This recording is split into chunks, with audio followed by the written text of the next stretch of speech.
Okay, I just put the new engine in. I had revved it up a little bit. It was running great. I got another video of it sounding great. But I was revving and I heard a kind of a pop sound, more of a, let out pressure type of pop / hiss. Anyway, now it won't start, but it feels like it still has compression, and it might be a spark or a fuel issue. And maybe it is still like a head gasket or something. Anyway, this is it starting. And I can give it more gas.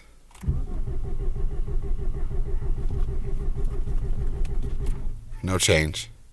So it may be one cylinder doesn't have compression or something like that, and we'll have to dig into it, but that's where we're at right now.